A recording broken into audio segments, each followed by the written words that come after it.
Okay, and I'm back. So first step is to clean up this area, which I've already done enough that I'm happy with it. A good tip with cleaning up grease deposits and particularly chain lube, which is a big sticky mess, is actually baby wipes. It's brilliant for cleaning your hands, great for cleaning plastic parts, and you'll see it just works so well at cleaning all the gunk off. And obviously, being that they're baby wipes, they're safe for your hands, so that's always good news. I've never been one to use gloves, just never something I did. So I found baby wipes to be the solution for me. Gets most of the grease off with very little effort. Once you've done that, the first step is to clean all the old, or the next step I should say, is to clean all the old Loctite off your bolt for your sprocket. Now there are two spaces, or two washers if you will, that go on the bolt. This one here has a lip that goes towards the sprocket, and then this washer is actually coned, and you want the high, if you're laying it flat on the table, you want the high side in the middle, and you want that high side facing the washer that we've just put on. And it has to sit on the, so it can't sit like that or it'll cause problems. It has to sit beautifully centered, and then it puts pressure onto the sprocket to hold the sprocket firmly, because it acts like a spring to the sprocket. So first step is to put some Loctite on the bolt. Now my Loctite's getting a bit low in the tube, so I just use a scraper, not scraper, a scribe to get it out. Apply liberally. This bolt had more Loctite on it than I've seen on probably 20 other bolts combined. And then we just screw it in.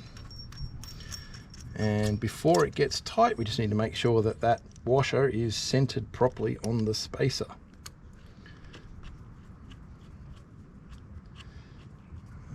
And that is home. Not convinced that that is in the right spot, so let me just give a little bit of, yeah, there we go, beautiful. So it's sitting in the right spot. So now again, it's the 17mm socket, which if I could find it would be wonderful. But yeah, love the way tools just love to run away. There we go. So now this bolt here is, again, it's got Loctite on it, and it's 50 Newton meters, so it's not hugely tight. Let me just put it in gear so that I can turn against some pressure, but it's certainly not loose either. I know with my torque wrench that whenever you adjust it, you should come all the way, go at least 5 Newton meters less than you need, and then come back up to it. Other brands might be done differently, but that's certainly what you do with this one. There we go. Done. That is the first step. Next is to put the cover on, so we need to hook the cover has a little nipple there that pushes into the hole. So we hook the top of the cover in, line the nipple up, and bang, pushes in. Don't need to put that screw in just yet. We grab our foot peg assembly, making sure your gear lever is around this side. I have done this in the past and had it around the other side, and you had to pull it all off again. That wasn't particularly fun. This tongue pushes into that plastic cover we've just put in, and then it all just lines up. Of course, when you avoid the dipstick, it just lines up and slides on here. And I'm just going to sit that bolt in there so that nothing can fall and hit the ground. I was wrong before, sorry, that bolt does not have Loctite on it. It was this one I was thinking of. Now we want to do the bolt up here on mine, because it sits behind the cover for the protector. So we want to do that one first, which was the T40. And I lost my T-bar.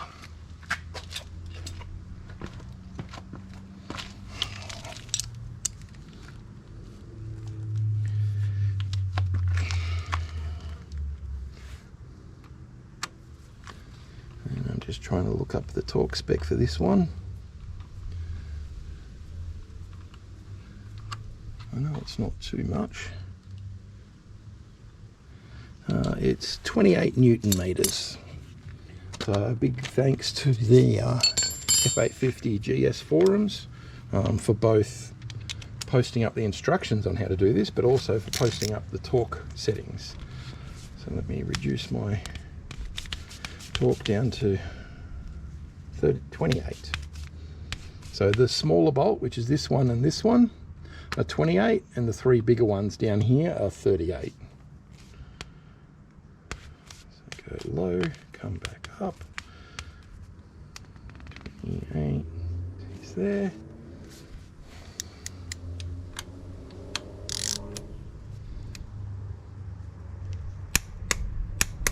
So it's not a huge amount, but it certainly is required. And put, so there's two different bolts down here. You've got one short one and two long ones. The two long ones are here, the short one's at the back.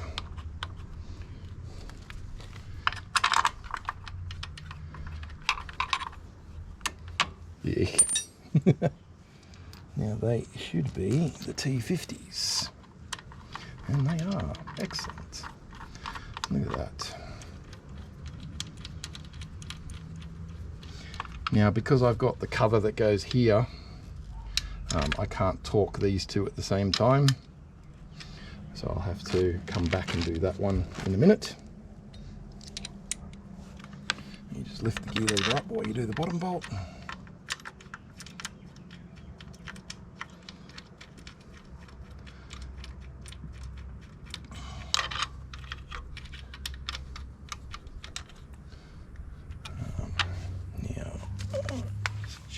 Set the torque wrench to 38, which is there.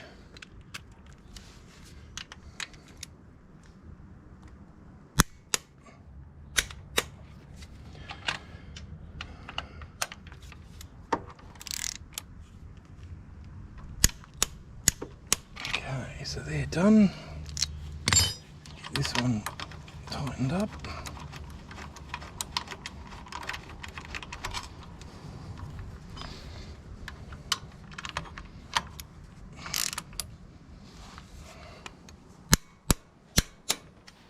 Done. So next is to hook the quick shifter up. Now it doesn't require a lot of tension to push that back onto the ball saw. I just did it without even thinking about it. And then we get the little clip. It pushes down into a hole in the back of the ball stud. Oh, not ball stud, in the cup. And then just spins around and clips down in. And now that cup can't fall off, and we didn't have to adjust any settings. Oh, look at that. We probably need to tighten that one down too. So that's just a little pinch bolt here that allows you to adjust where your gear lever falls. You also have adjustment here and here, and you can also rotate this one if you need to. If you've got a short foot, you can actually pull this out, put it in this hole, or alternatively you can actually spin this all the way around. But if you've got a really short foot, obviously you can put it in the back hole and facing backwards. So there's a lot of versatility in the gear shifter, so that is always nice. I need to tension that though, so let's do that. It's not one I undid today, so thank you, vibration. Okay, let me try this again. Apparently my camera doesn't like sitting here in the sun recording videos for YouTube. That's so not fair of it, but okay. All you missed was me tightening this guy and refitting the chain guard. Now, if you're doing this at home, put the chain guard on before you put this plate on. This cover gets in the way to put the pin in here. It's possible because I've done it, but yeah, it's just more complicated than it needed to be. The two bolts on top, which you probably can't see from this shot, are only 3 Newton meters, so snug, but they do require Loctite, so there is that. Now where are we up to? So we've fitted the quick shifter, this one, this one, this one, and this one are torqued. This guy is still not. And obviously we don't have the cover on yet, and we haven't done this one at the top here. So it is also 3 Newton meters, I believe. I don't have an official spec on it, but again, it's just holding a plastic cover on, so it won't be high. I just do it up snug. No Loctite on that one that I noticed when I pulled it off, but it's on there now. So we'll refit my quick change cover. Now, if you don't have the quick change cover, obviously this bolt this bolt wouldn't need to be undone, and this bolt would be a T30, just like this guy here. So now the way this one works is it's got a plate that goes on the back side and just clamps against the main plate, and then the main bolt with a big spacer at the top. So a big bolt through the spacer into the engine, and then the little bolt through here into the crankcase. If I can find the little bolt. Well, little, it's 50mm long, but it's only a 3mm Allen key to fit that one. So that is, got to get that plate in first. Hook the plate in, and it is. And you can move the plate around a little tiny bit by getting your finger up in here. So get the other 2 bolts roughly where they got to go.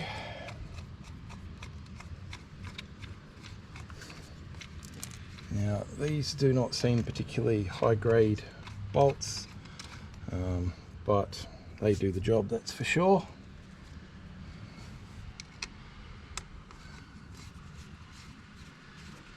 Now, this little guy here, it's just holding, normally it would just be holding a plastic cover. It's only a small bolt, so I wouldn't put any more than 5 to 10 Newton meters into it. But I can't get any feel.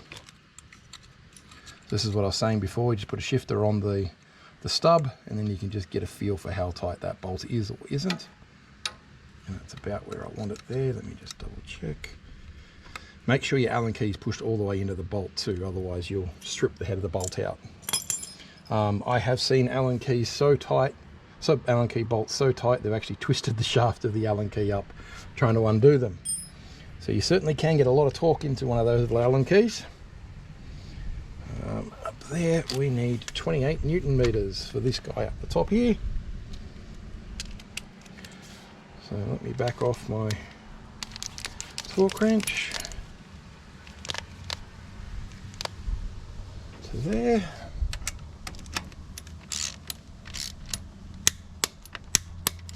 Okay, it's done.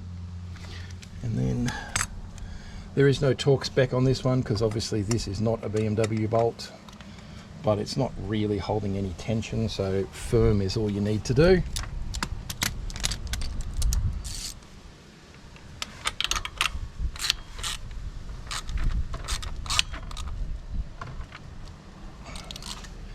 And done. Now we only have the big bolt and retensioning the rear axle.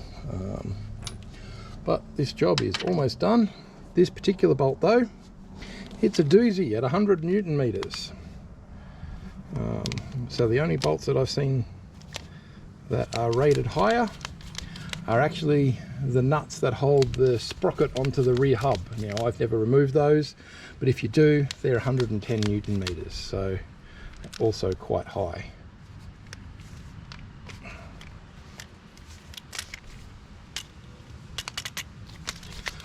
Oh, this takes some adjusting. The old screw handle tension wrench.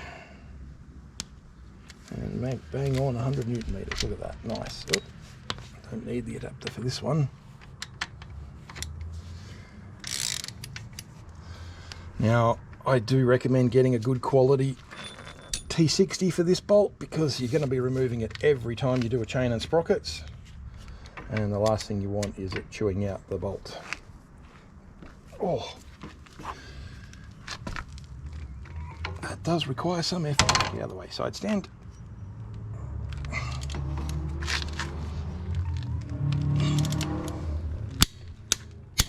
There we go. You can see it compressing the suspension as I was doing it up, so it's pretty firm. Okay, and that's all there is to it. So hopefully that's of use to someone. I know I couldn't find that information when I went looking for it, at least not in video format. As I do some other maintenance on the bike, I might film it and put it up as well if there's no other appropriate ones. So I will put a link in the description to the F850 forums where I got the tension wrench specs from and where I got the instructions from, because some people like it in paper, some people like it on video. So I'll put that in there, but that's all there is to it. I'm looking forward to trying this 15 tooth. The 16 tooth went well. I really enjoyed it. Certainly better than the stock 17, with minimal top end degradation. So I think at 110 I was sitting on just under 4,000 RPM, or was it just over instead of just under? So there wasn't a huge difference, about 500 RPM from memory difference. So it'll be interesting to see how the 15 is. Only time will tell, and whether or not I can live with it on the highway with the 15. So the 16 is definitely livable on the highway. I did about 600 Ks on the highway with it. I have 200 Ks in the dirt and a couple hundred Ks around town. Absolutely loved it. It was amazing. It was better in every way to the stock 17. But yeah, we'll see how we go with that one. And hopefully I enjoy it as much as I enjoyed the 16. But so as I said, JT lists both sprockets for this bike. There will be slightly more wear on the chain guide, but it is a replacement part anyway. Also, if you're running the 15 only, you'll definitely want to drop a link out of the chain, because it's almost at maximum on a fairly new chain. And yeah, so that's all there is to it. I will chat to you later. Bye.